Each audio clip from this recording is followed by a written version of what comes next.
चिराग पासवान का जो खुद को प्रधानमंत्री मोदी का हनुमान बताते हैं, तो क्या कुछ चल रहा है सीटों के बंटवारे को लेकर? सीटों के बंटवारों पर जो बातचीत है बीजेपी से चिराग की, पंकज जी, क्या वो कहीं अटक गई है, फंस गई है? वो कितनी सीटें मांग रहे हैं, बीजेपी कितनी सीटें देने को तैयार है? देखिए, जहां तक चिराग पासवान का सवाल है तो चिराग पासवान को बीजेपी हर हाल में अपने साथ रखना चाहती है। इस बात से कोई इनकार नहीं कर सकता है। चिराग पासवान के लिए स्पेशल लाइकिंग प्रधानमंत्री की है, इस बात से भी कोई इनकार नहीं कर सकता है।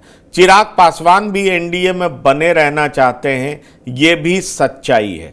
लेकिन मामला फंस कहां पे रहा है? पहले जब जेडीयू इधर नहीं आई थी तो बात 5 लोकसभा सीट और 1 राज्यसभा सीट पर तय हुई थी, ये हमारे सूत्र बताते हैं। लेकिन अब जेडीयू इधर आ चुकी है। बीजेपी हर हाल में 4 सीट से ज्यादा देना नहीं चाहती है, लेकिन चिराग पासवान 5 सीटों पर अड़े हुए हैं।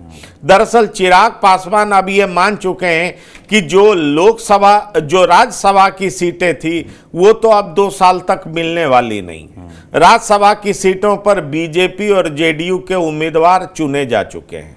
ऐसे में लोकसभा की 5 सीटें वो हर हाल में चाहते हैं, लेकिन बीजेपी 4 सीटों से ज्यादा देना नहीं चाहती। अब आप पूछेंगे कि क्या 4 सीटों में कौन कौन सा ऐसा सीट है, तो मैं आपको बता दूं, जमुई और हाजीपुर तो पक्का है, इसमें कहीं कोई किंतु परंतु नहीं है। बीजेपी मान चुकी है कि हाजीपुर सीट चिराग पासवान को लड़ना चाहिए और चिराग पासवान भी हाजीपुर को लेकर के अड़े हुए हैं। इसलिए जहां तक मेरी जानकारी है बीजेपी के सूत्रों से, तो हाजीपुर चिराग पासवान को मिलने जा रहा है। और जमुई भी चिराग पासवान का परंपरागत सीट है, 2014 में जीते हैं, 2019 में जीते हैं, इसलिए चिराग पासवान जमुई को भी छोड़ना नहीं चाहेंगे। मेरे ख्याल से चिराग पासवान समस्तीपुर को भी छोड़ना नहीं चाहेंगे, लेकिन समस्तीपुर से जो वर्तमान सांसद प्रिंस राज हैं, वो चिराग पासवान गुट के नहीं है, वो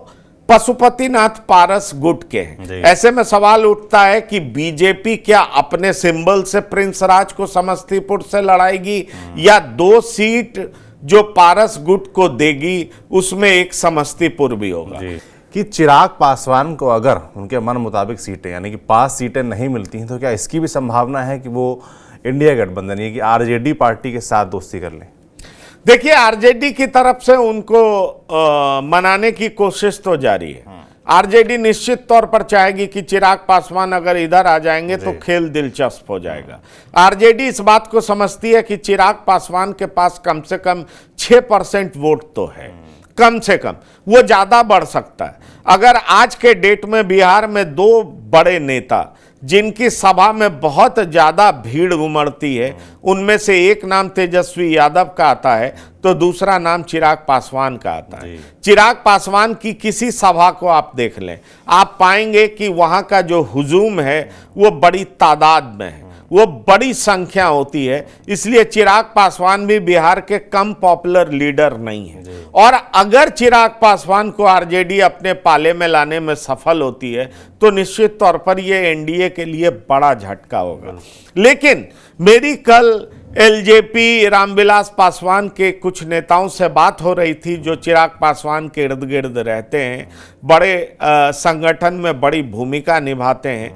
उनका कहना था कि चिराग एनडीए को छोड़ना नहीं चाहेंगे, लेकिन अगर उनके हिसाब से सीटें नहीं मिली तो निश्चित तौर पर मजबूरन फिर एनडीए का साथ छोड़ना पड़ सकता है। लेकिन आपने अगर सीधा सवाल पूछा कि क्या 5 सीटें नहीं मिलेगी तो एनडीए का साथ छोड़ सकते हैं, मुझे नहीं लगता। 5 सीटें नहीं भी मिलती हैं तो वो एनडीए का साथ छोड़ेंगे। हो सकता है 4 पर भी मान जाएं, लेकिन 4 वो सीटें बीजेपी को देनी पड़ेंगी जो चिराग चाहते होंगे। इससे कम पे चिराग नहीं मानेंगे। अगर इससे कम पे चिराग को मनाने की कोशिश होगी तो चिराग पाला बदल लेंगे, इसकी संभावना बहुत ज्यादा है। इसलिए अभी तक की जो स्थिति है वो हमने आपको बता दी।